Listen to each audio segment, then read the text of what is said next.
Hello again, everyone. Welcome back to A Plus Parents. And well, once again, what do we have? Just our second episode. We have a superstar with us, a number one bestseller. Oh my gosh, I'm so excited, right? So I'm going to introduce you to Connie Albers. She's a popular author. She's also a podcaster. She's a speaker. She's a keynote speaker, and I've seen her speak. She's amazing.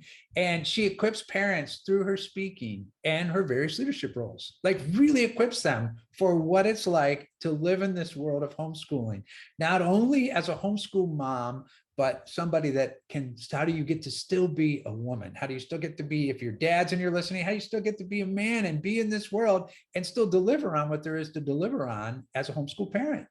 So she has a number one ranked Amazon book, and it's called Parenting Beyond the Rules. And it outlines positive approaches to parenting today's teenagers. So if you've got teenagers, this is especially for you. She's also a TV star. How is she a TV star? Well, she's in the Florida area, and she appears on Fox 35 in Orlando. And she is the parenting and education topic person that when they need the guru, they call in Connie, and then she comes. So her broadcast is actually what's been popular for her is to focus on family. It was in the best of 2020 in their series on Fox 35, which is really cool. And she also has been on other medias, which include 100 Huntley Street, which is a columnist for Homeschooling Today, Today magazine, and Focus on the Family Contributor.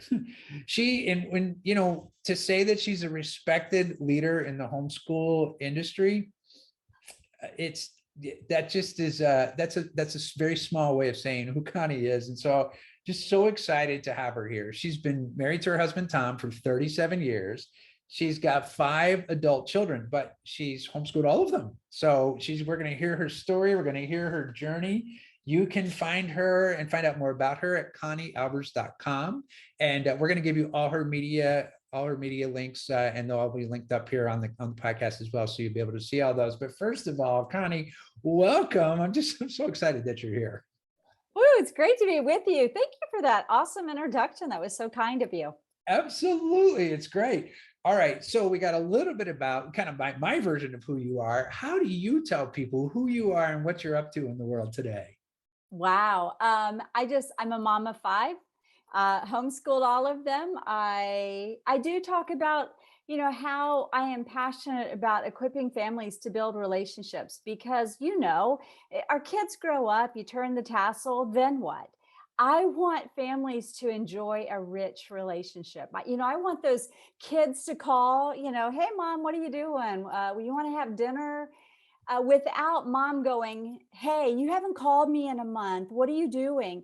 I want more for that. And I love painting a picture of possibilities for families, whether they are in the earlier years of developmental with elementary kids, or they're in that murky, mysterious, marvelous middle school years, or they're hitting the teen years where our kids are trying to become that adult who will one day step out of our house and into college or the marketplace, or just take their place in society. So it has been fun, a journey that I've been on, and the list of opportunities that I've been able to have as a homeschool mom. Parents sometimes think, Dennis, oh, you're just a homeschool mom.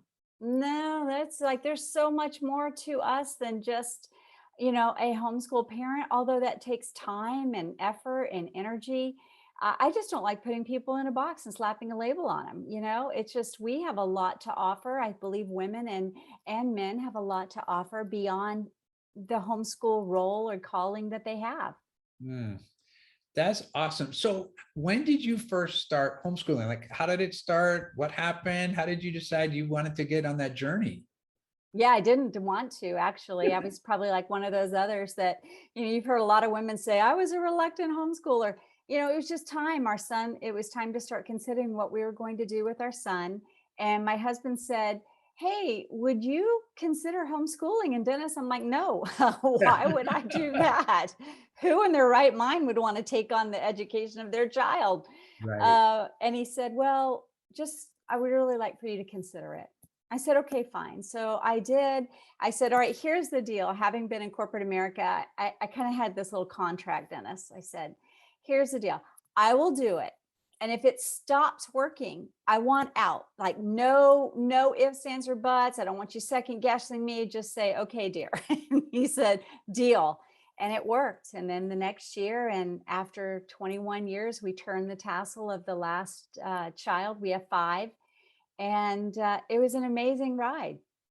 Wow. That really is amazing. And they still call you, which is great, I right? mean, we get together with somebody literally every day. Seriously, Wow. we go to dinner once a week at one of my son's favorite restaurants. Somebody's always popping in all the time. It's a beautiful thing. It's a great picture for families to shoot at and to aim for when they're in the middle of turbulent times or math meltdowns, or I don't want to write this paragraph. It's just nice to kind of have an idea of, where are we going? What are we aiming for? And I like giving people a picture of what that can look like. Wow. That is so great. All right. So you mentioned Yeah. that you came from corporate America, right? Yeah. What was the transition like for you?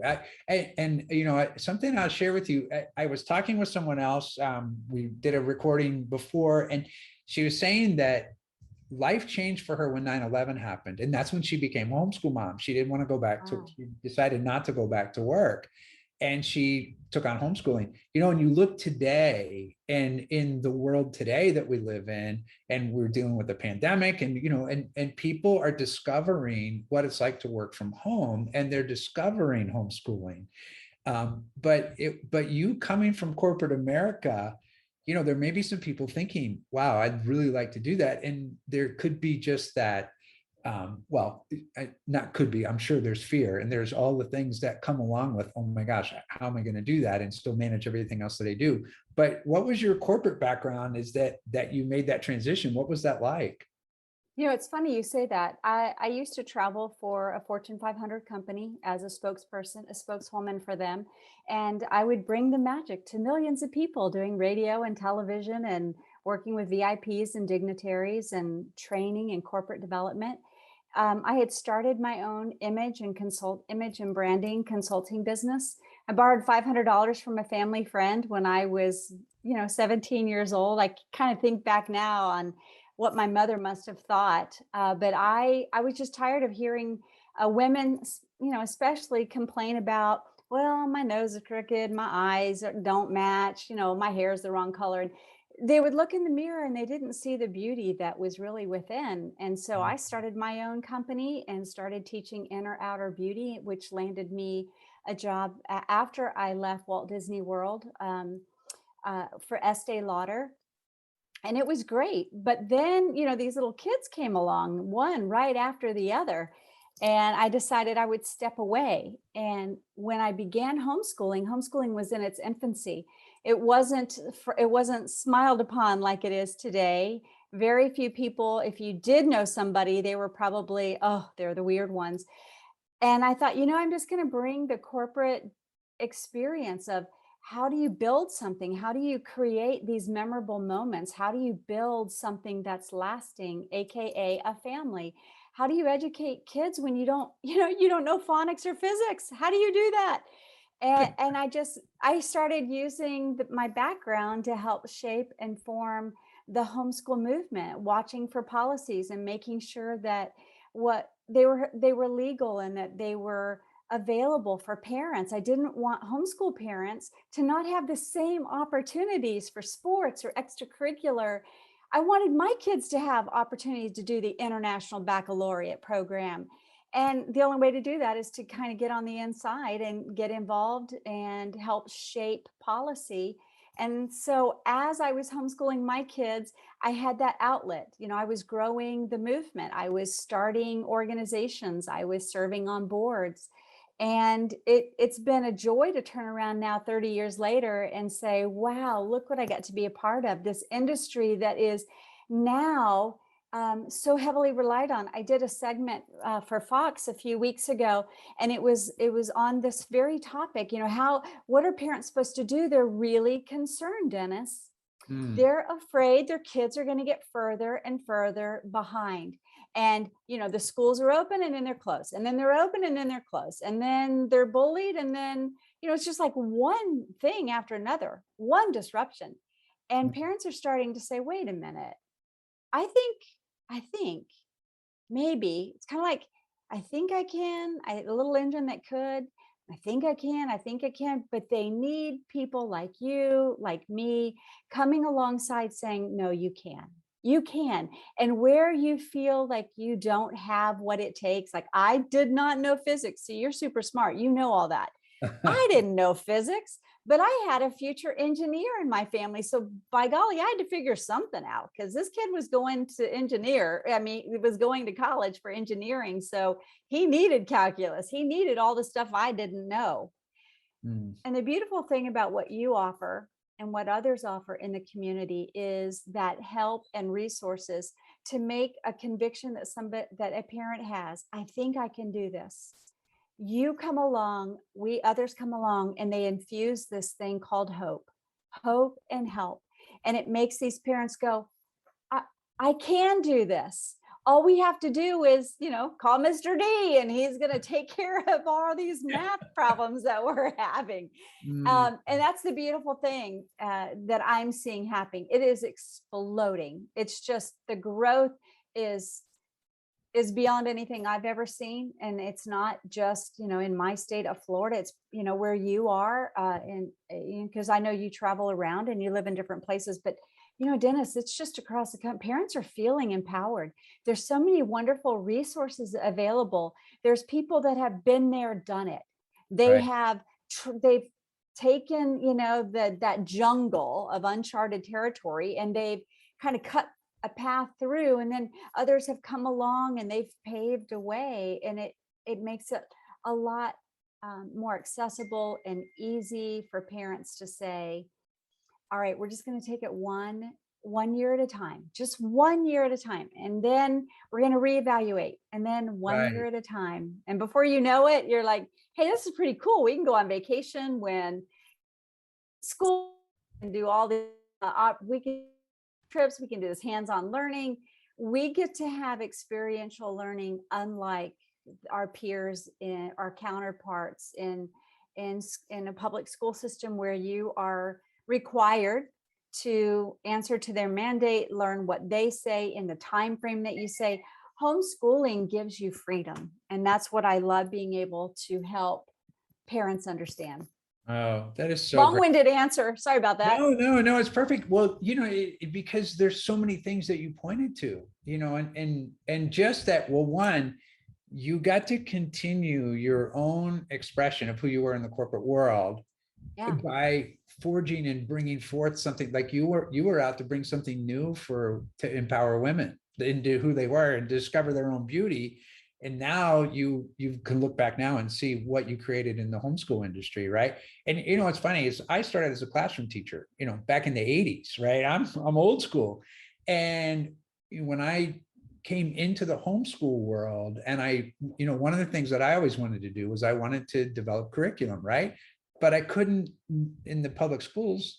That wasn't going to happen. And in the homeschool market, it allowed me to find my own self-expression and find my own way to create something. And it turned out kids loved it, which was really, really great. So, that's everybody loves Mr. D. Well, you show up at all these conferences, Mr. D. It's been so fun, but that's the work that you did allowed me to be able to do that and find my own space in this amazing world. So one question, because you've come from this corporate background, you're a mom, and you're also the homeschooler at the same time. So how do you man your wife? I mean, you've got all these different things going on. I remember seeing somebody was talking about changing hats, right? How do you change those hats? Like, do you have like kind of a secret formula that would be great? Because I'm sure there's a lot of moms or dads listening right now that they're like, okay, I don't want to lose myself in this. So how do you go from being mom to being homeschool teacher, and then back to mom, and then taxi driver, and then wife, and then all those different things, right? Running a business. Yeah. Running a business. That's a great Absolutely. question. Yeah. One of the things I love to tell moms, especially when they're in the season, they're forging that path. They're trying to figure out, how do I teach? How do my kids learn? There's a lot of self-discovery that goes into the educational process. It's not just, okay, open the textbook and let's do this assignment, or fire up your computer and log in. Kids learn differently, and that's the way they're hardwired. And parents like to teach a certain way. So the beauty is being able to discover. So to answer your question, the best way I can say that is, because honestly, parents will say, man, you've done it all. You're like Superwoman. No, every morning I got up and I said, all right, what do I need to do today? Just today, not, I can't do everything in one day. It's like you do with your business. You have to prioritize. Okay, what plate needs spinning today? Maybe it's read aloud. Maybe it's, we got to get caught up in math, or we need to do that history we haven't been doing in a while. But honestly, when you are in the middle of it, you just have to have a bigger picture of, this is a long game. This isn't a 24-hour or a 1-year thing. There'll be years that you really have to pour into understanding your kids, or getting through, especially with me having 5 children in school at the same time. I mean, there was a season where I had 5 teenagers, and that was a fun ride. Yeah. But, it's looking back, I can say I didn't do it all in one day. It's the story of my life, not the story of a 24-hour day. And that should infuse a bit of hope, and maybe for moms and dads just to go, oh, okay, so we didn't do it all every day. No, you're not going to do it all every day. But the wisdom comes in knowing when you really got to push hard on a specific thing. Maybe it's your business that you're trying to work has got to have some extra attention, and it's going to take more of your time and attention. So you're going to bring your kids over into this market. What does it look like to run a business? How can your kids get involved with this? What can they learn about running a business successfully, or whatever it is that you're actually doing? And so for me, it's just to remind moms and dads, there are seasons. There's seasons when you have a new baby. Some things just you have to lay those down for a little bit, because you got to acclimate to that child and the changes of that. Or you have an illness or a financial setback, or, as you and I both know, you have a pandemic that blows through the world, and that disrupts everything. It does. Even that, Dennis, helps us teach our children to be resilient, to be determined, to persevere, to find a way, to not quit. So the secret sauce is knowing it was not about a day or a week. It was about a longer game plan. So I knew what I wanted in my life to look like, my family to look like in 5 years, in 10 years, in 15 years. And I would write it down. I am a huge proponent of journaling. I journal constantly. I journal, things that I wish I would have said that I didn't say. Oh, remember to say that to one of your kids, because they need some affirmation. You've been a little bit rough on them. Or things that personal longings and desires that maybe you have as a business owner, as a woman, as a mom, as a dad, as a wife, as a husband, whatever it is, write it down, and you'll start to see a theme, and listen to that. Just take time to listen to the stirrings of your heart, and don't get lost in the daily grind of breakfast, lunch, and dinner with snacks in between. Don't get lost in the minutia of, okay, we have all these subjects to get done with, all these kids to get done. How am I ever going to do it? Don't get lost in that. Just keep knowing you're working towards something. That is awesome. As you're sharing that, I can, I think about a young person. I went to public school, right? And yeah, I did too. Yeah, and I watch my kids who don't. And what I didn't know was I didn't really know anything about what my parents did during the day. I just knew them when I came home from school, right? And so I knew they had jobs or whatever they were doing, right? Yeah. And then, but I watch now, and I think about when you were sharing about your own children, it's like, and I watch my own, and our kids get to see us in all of the aspects of our life. And yeah, we don't sit around and eat bonbons, do we? Yeah, right, exactly. Now, and they're out doing their own thing now as well. But now it's, I think sometimes that we give our kids permission to know that they can have an amazing life, because we're demonstrating that for them. And amazing doesn't always mean happy, yay. Amazing just means we're up to something in life and we're up to something big and we can make a difference. And for them to be able to see that gives them permission to do the same thing, and it's just that to me is, it's, I look back to my own upbringing, right? My parents are amazing. But when I look back, it's like I didn't know them other than mom and dad. Like I didn't know them as Multidimensional. yeah, I didn't know them as the people they were. I didn't know them, my dad worked in education, right? But I didn't know him as an educator. I knew him as my dad who came home tired at the end of the day, right? And that was it. And that was it, and I was the one that came home from school. I was school, whatever, and off I went, right? So it wasn't like we never really got to have that conversation where Right. We can now, and with our kids, and our kids get to see all that. So it's so great. And I mean, and you've been demonstrating it all these years. And here's what's really great, right? You're at the other end of the spectrum as a lot of the new homeschool families. You're still smiling, you look great, right? And life is good. So I think people can know like what's at the end of the tunnel is just as amazing, and the whole entire ride is worthwhile that way.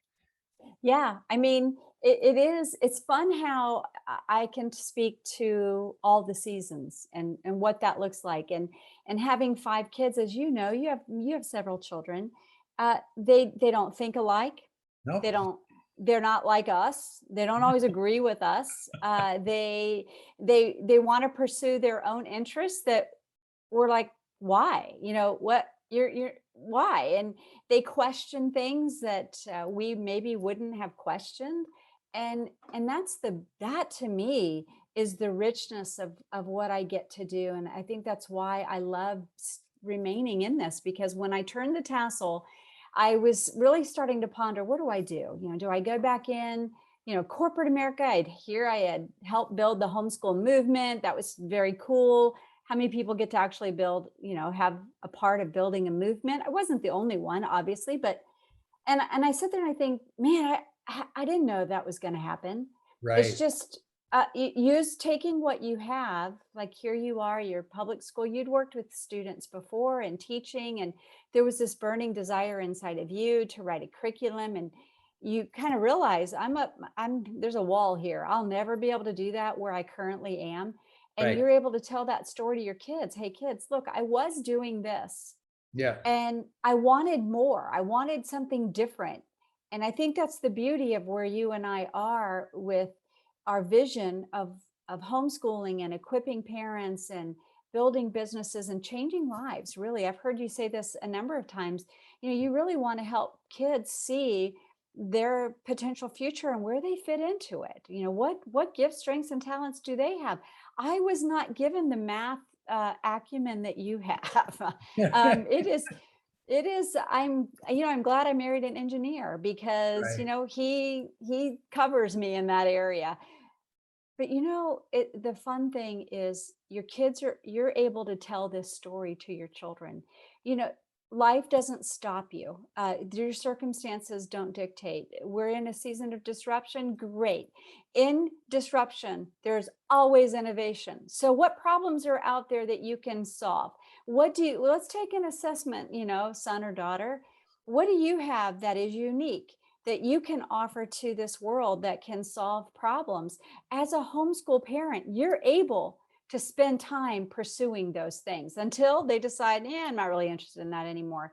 And that was the story of my daughter. I knew she wanted to be a marine biologist and then a vet. I mean, she spent all of her middle school years pursuing everything shark and dolphin related. And then mm, all of a sudden in her high school years, she was like, you mean I have to do surgeries? I would have to put an animal down? You mean I mm, can't just like play with dolphins all day or go on shark dives? I'm like, nope. Well, no, thanks. I don't think I want that career. She still learned a ton. She's like, nah, I think I'm more of a creative. And now, Dennis, because she had the freedom, we had the freedom to allow our kids to pivot. We yeah, have the freedom to pivot. She's now a very sought after photographer and artist. Her work hangs in galleries. Her work has graced the cover of magazines. Mm. She's got a very successful photography business, a big studio, goes around the world. So, it's really the beauty and the benefit.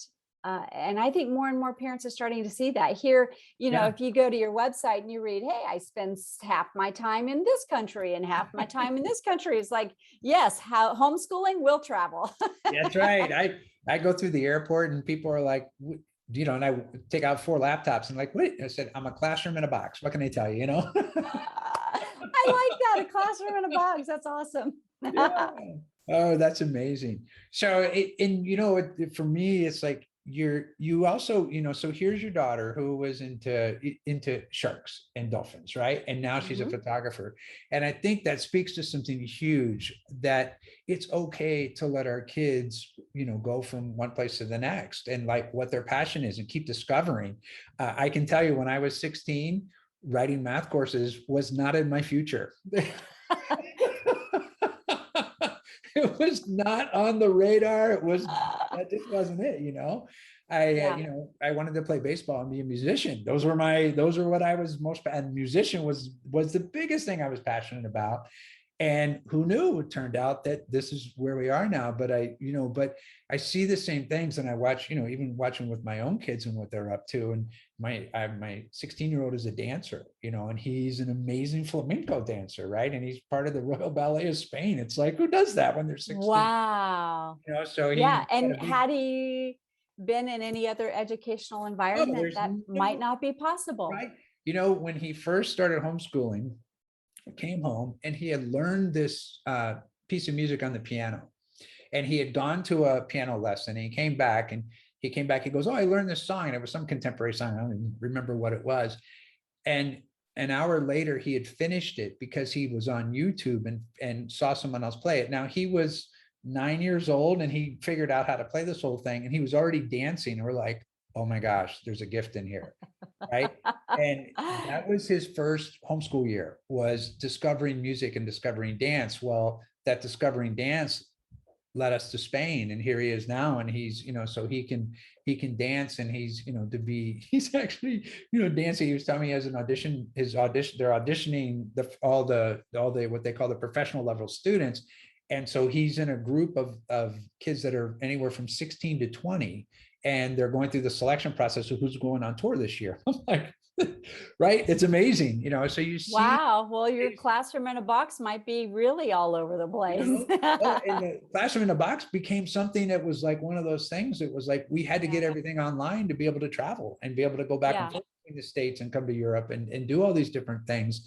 And it's just been the blessing of the homeschool world that allowed this to happen. And then being willing to take that risk and being willing to say, yeah, we're going to bring him home and we're going to let him find out what's really important to him. And what's funny about him playing music, it's like when his dance career is over, he's got a whole other career in music, and it's interesting to watch that. So it's just kind of cool as you see that. So yeah, you get a front row seat to that. Absolutely. So, all right. So your book actually works with parents and how to work with their teenagers, Yeah. So, it's parenting beyond the rules. And I tell us have to about show that. this because I love visuals, and parents often ask me, so what do the paintbrushes represent? What is the paint, the paint swatch about? Well, because your children are a masterpiece. They're a one of a kind original. And with every masterpiece, it takes different paintbrushes. It's not a one size fits all. Same with homeschooling. Education's not a one size fits all. I know that we try to put that in that compartmentalized compartment. Okay, everybody's going to do this and this and this and this and this. But when you are the homeschool parent, you get to make decisions to say, you know what, we're going to go really far and fast as you can go, because you excel in math. My son was math and science, Dennis, and he is an engineer. I saw that early on, that gosh, the way his mind worked was just, it blew me away. And in many areas, he is smarter than me in his field. And he actually is a partner in an engineering firm that competes against us. We own an engineering firm. And it's like, it's amazing. Awesome.